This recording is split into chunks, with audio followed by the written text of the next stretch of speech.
안녕하십니까. 저와 여러분이 함께 볼 말씀은 출애굽기 7장 말씀입니다. 나를 여호와인 줄 알리라 말씀 제목으로 증거하겠습니다. 요절 말씀으로 7장 17절 읽고 기도하고 시작하겠습니다. 시작. 여호와가 이같이 이르노라. 내가 이로 말미암아 나를 여호와인 줄 알리라. 볼지어다 내가 네 손의 지팡이로 날갈 치면 그것이 피로 변하고. 하나님 아버지, 수요 파트 모임에 초청해 주셔서 감사합니다.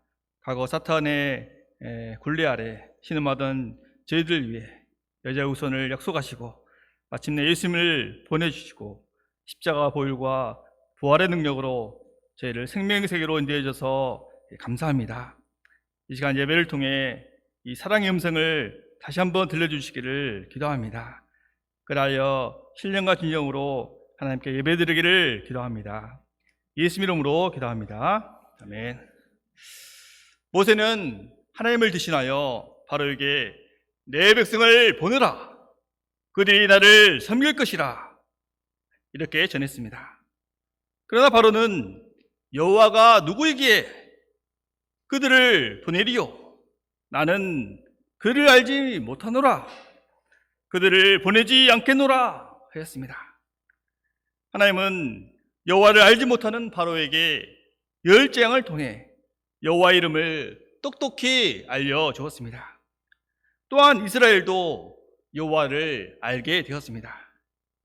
이후 이스라엘은 여호와 이름을 세상에 전하는 여호와의 큰 군대가 되었습니다. 말씀을 통해 우리가 여호와 하나님을 알고 삶 속에서 깊이 체험하기를 기도합니다. 파트 1, 모세에게 하나님의 능력을 주신 하나님. 1절을 보십시오. 여호와께서 모세에게 이르시되 볼지어다 내가 너를 바로에게 신같이 되게 하였은즉 내 형 아론은 내 대언자가 되리니. 하나님은 모세를 바로에게 신같이 만들어 주시겠다고 약속하셨습니다. 이는 신과 같은 능력을 주시겠다는 말입니다. 왜 이런 말을 하시는 것입니까? 6장 30절을 보면 모세는 자신이 입이 둔한 자이오니 바로가 어찌 나의 말을 들으리까 하였습니다. 모세는 말을 잘해야 바로를 설득할 수 있다고 생각했습니다. 그러나 하나님은 아니다 말씀하십니다. 능력은 내가 행할 것이니 너는 단지 내 말을 대언하라 말씀하십니다. 그러면 신과 같은 하나님의 능력이 임할 것이다 말씀하십니다.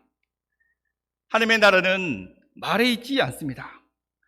하나님의 나라는 오직 능력에 있습니다. 2절과 5절을 보십시오. 하나님은 모세를 어떻게 신처럼 높여주실지 오리엔테이션을 하셨습니다. 첫째, 모세는 하나님께서 명령하신 것을 단지 아론에게 전달하기만 하면 됩니다. 아론은 바로에게 이스라엘 자손을 그 땅에서 내보내라 말하면 됩니다. 둘째, 바로는 마음이 완악하여 보내지 않습니다. 그러면 하나님께서 9가지 표징과 이적을 행하실 것입니다. 그래도 바로는 말을 듣지 않습니다. 셋째, 이때 하나님께서 그 손을 애굽에 뻗어 큰 심판, 즉 장자재앙을 내리십니다. 그러면 바로가 항복을 하게 됩니다. 넷째, 이후 하나님이 네 군대, 네 백성, 이스라엘 자손을 인도해 내십니다. 이를 보고 애굽 사람들은 다섯째, 하나님을 여호와로 인정하게 됩니다. 설명을 들은 모세의 반응이 어떠합니까? 6, 7절을 다 함께 읽어보겠습니다. 시작. 모세와 아론이 여호와께서 자기들에게 명령하신 대로 행하였더라. 그들이 바로에게 말할 때 모세는 80세였고 아론은 83세였더라. 모세와 아론은 하나님의 말씀을 영접하였습니다. 모세는 신적인 능력을 위하여 뭘 한 게 없습니다. 단지 영접했습니다. 하나님의 능력이 우리에게 임하는 방법은 오직 영접하는 것뿐입니다. 요한복음 1장 12절은 말합니다. 영접하는 자, 곧 그 이름을 믿는 자들에게는 하나님의 자녀가 되는 권세를 주었으니, 또 고린도후서 4장 7절은 말합니다. 우리가 이 보배를 질그릇에 가졌으니 이는 심히 큰 능력은 하나님께 있고 우리에게 있지 아니함을 알려 함이라. 우리는 질그릇처럼 너무 연약합니다. 그러나 예수님을 믿음으로 영접하기만 하면 하나님의 자녀로서 능력을 주십니다. 질그릇 속에 심히 큰 능력을 담아 주십니다. 모세는 40살에 자기 힘으로 이스라엘을 구원할 수 있다고 생각했습니다. 그러나 살인자만 되어 미디안으로 도망갈 수밖에 없었습니다. 이후 40년 동안 양을 치며 그는 자신이 질그릇처럼 얼마나 연약한 자인지 깨닫게 되었습니다. 이후 자기를 온전히 비우는 법을 배우게 되었습니다. 말이 주인에게 길들여지듯 하나님께 길들여지게 되었습니다. 그럴 때 하나님이 쓰실 만한 그릇이 되었습니다. 하나님의 능력을 담아 쓰임받게 되었습니다. 하나님은 그에게 떨기나무에 불이 붙는 모습으로 나타나셨습니다. 떨기나무같이 보잘것없는 존재지만 하나님의 불이 붙으면 큰 능력이 나타난다는 말입니다. 하나님은 우리를 이 시대에 캔버스 목동목자로 세우셨습니다. 동시에 예수를 영접함으로 하나님의 자녀가 되는 권세도 주셨습니다. 하나님은 지위도 주시지만 권세도 주십니다. 제가 이를 온전히 영접하고 질그릇처럼 연약한 자신을 바라보지 말고 심히 큰 능력이 되신 하나님을 바라보기를 기도합니다. 그리하여 심히 큰 능력이 우리 삶에 충만히 나타나기를 기도합니다. 파트 2, 하나님의 능력으로 바로에게 도전하다. 9절을 다 함께 읽어보겠습니다. 시작. 바로가 너에게 이르기를 너희는 이적을 보이라 하거든 너는 아론에게 말하기를 너의 지팡이를 들어서 바로 앞에 던지라 하라. 그것이 뱀이 되리라. 하나님은 모세에게 아론으로 하여금 바로 앞에 지팡이를 던지라 하였습니다. 왜 이런 명령을 내린 것입니까? 당시 파라오의 왕권에는 머리를 지켜든 뱀이 있었습니다. 이 뱀은 절대 왕권을 상징했습니다. 이 뱀은 태양신 라의 적들을 물리치는 여신 우제트로서 왕의 지혜와 힘을 나타냈습니다. 지팡이는 왕의 통치권을 상징하는 홀이었습니다. 그러나 하나님은 애굽에서 노예 생활하던 아론의 지팡이를 뱀이 되게 하셨습니다. 이를 통해 보잘것없는 노예 백성의 지팡이라 할지라도 이집트 왕권에 도전할 수 있는 지팡이가 될 수 있음을 보여주셨습니다. 얼마나 놀라운 일입니까? 모세와 아론은 상상할 수 없는 일이었습니다. 그러나 전능하신 하나님이 질그릇 같은 그들과 함께할 때 그들은 하나님을 아버지로 보시는 전능왕 하나님의 홀이 되었습니다. 그런데 11절 12절을 보십시오. 바로도 해년들과 마술사들을 부르매 그 애굽 요술사들도 그들의 요술로 그와 함께 행하되 각 사람의 지팡이를 던짐에 뱀이 되었으나 아론의 지팡이가 그들의 지팡이를 삼키니라. 바로는 그를 보조하는 지혜자들과 마술사들을 불렀습니다. 이후 애굽의 요술사들이 왔고 그 요술로 지팡이가 뱀이 되게 하였습니다. 이는 사탄마귀가 그 뒤에 역사했기 때문입니다. 그런데 이때 놀라운 일이 벌어졌습니다. 하나님의 뱀이 바로의 뱀을 삼켜버린 것입니다. 이는 하나님의 왕의 홀이 애굽의 왕의 홀을 실력으로 이겼다는 말입니다. 또 이 사건은 앞으로 하나님이 애굽의 거짓된 신들을 다 삼켜버린다는 의미도 담겨 있었습니다. 이제 애굽의 뱀은 하나님 앞에 무력하게 되었습니다. 미가 선지자는 하나님을 대적하는 나라들은 뱀처럼 티끌을 핥으며 땅에게는 벌레처럼 떨며 그 좁은 구덩이에서 나와서 두려워 한다고 묘사했습니다. 시편 기자는 구원자 하나님을 뱀, 즉 용의 머리를 깨뜨리는 왕으로 묘사했습니다. 하나님은 예로부터 왕이시라 사람에게 구원을 베푸셨나이다. 주께서 주의 능력으로 바다를 나누시고 물 가운데 용들의 머리를 깨뜨리셨나이다. 성경은 죄를 짓는 자마다 마귀에게 속하나니 마귀는 처음부터 범죄함이라 하였습니다. 우리 인간은 모든 죄를 짓고 모두 죄를 짓고 마귀에 속하게 되었습니다. 죄의 대가로 모두 사망에 상긴 바 되었습니다. 그런데 하나님의 아들 예수가 이 땅에 오셨습니다. 하나님의 아들이 나타난 것은 마귀의 일을 멸하러 하심이라. 예수님은 우리 죄를 위해 십자가에 죽으시고 부활하심으로 마귀를 멸하셨습니다. 이 썩을 것이 적지 않음을 입고 이 죽을 것이 죽지 않은 마음을 입을 때에는 사망을 삼키고 이기리라고 기록된 말씀이 이루어지리라. 예수님은 사탄과 사망을 삼키고 승리하셨습니다. 예수님의 생명이 우리의 죽음을 삼킬 때 우리는 능력 있는 삶을 살게 됩니다. 과거 사망군세에 시달리던 나선영 목자님, 졸음운전으로 사망군세에 시달리던 유철상 목사님을 보십시오. 얼마나 생명력이 충만합니까? 사망을 삼키고 이기신 예수님을 할렐루야 감사 찬양합니다.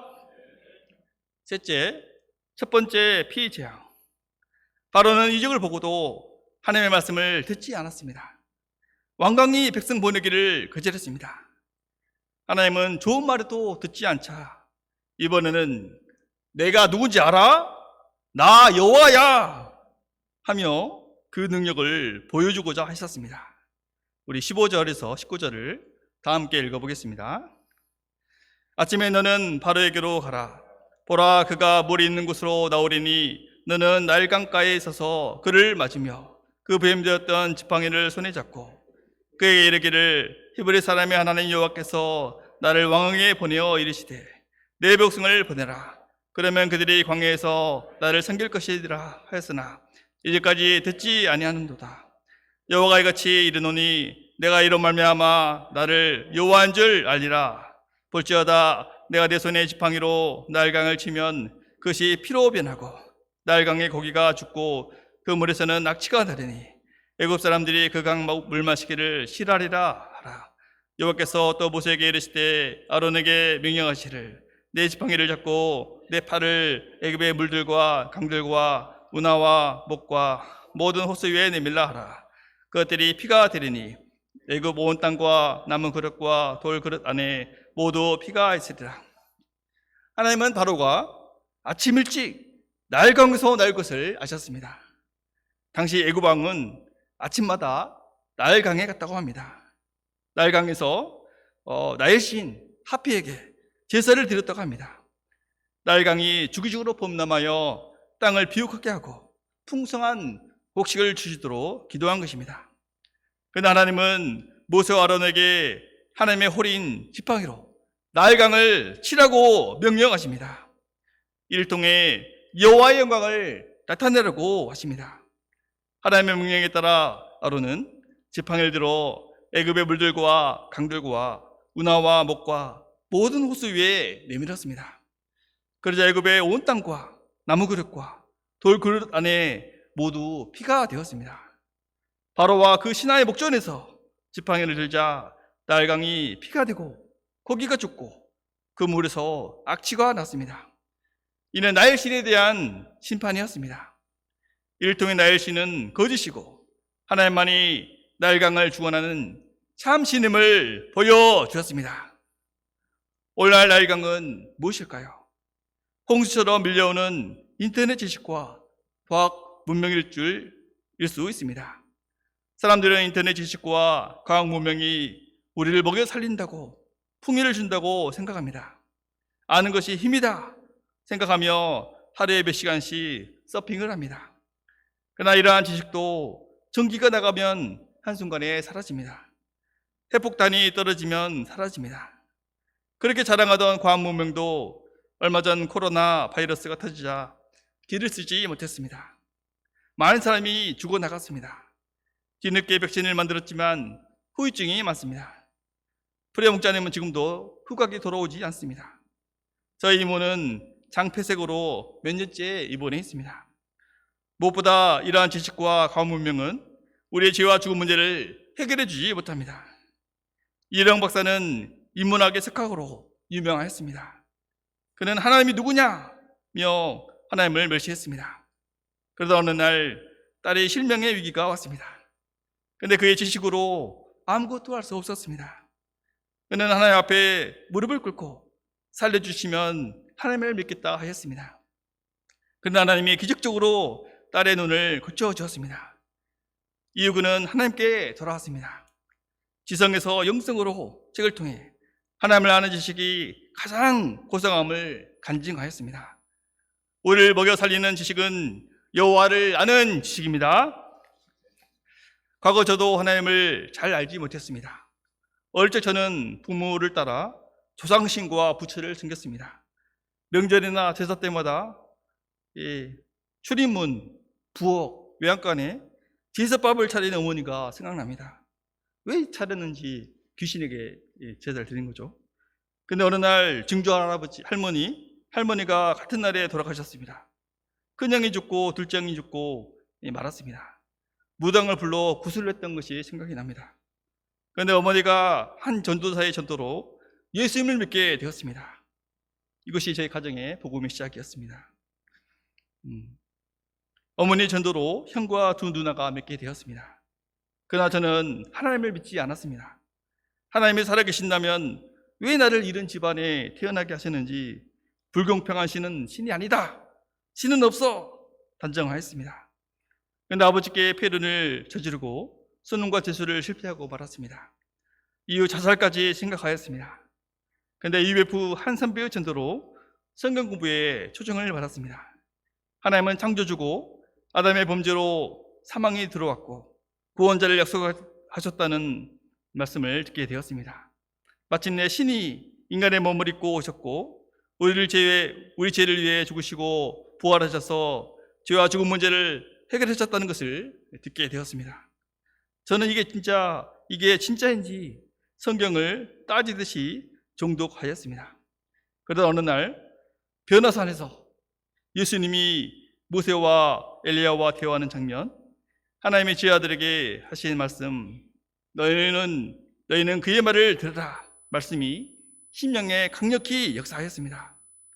율법과 선지자들을 대표하는 모세와 엘리야가 예수가 성경이 예언한 구원자임을 증거하고 있었습니다.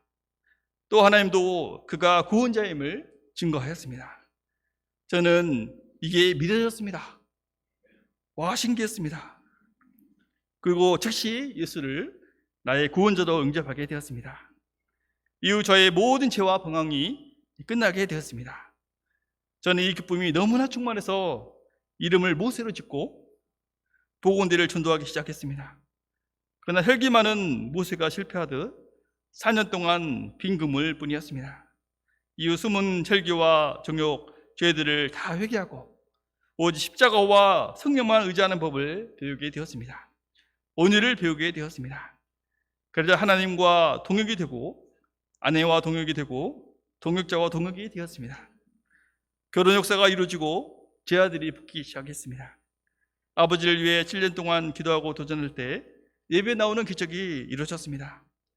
처가에 도전할 때 장님이 교회에 오고 처남 처형 형님이 목동 목자가 되는 기적이 일어났습니다. 이를 계기로 아내는 저를 하나님의 귀한 종으로 인정해 주었습니다.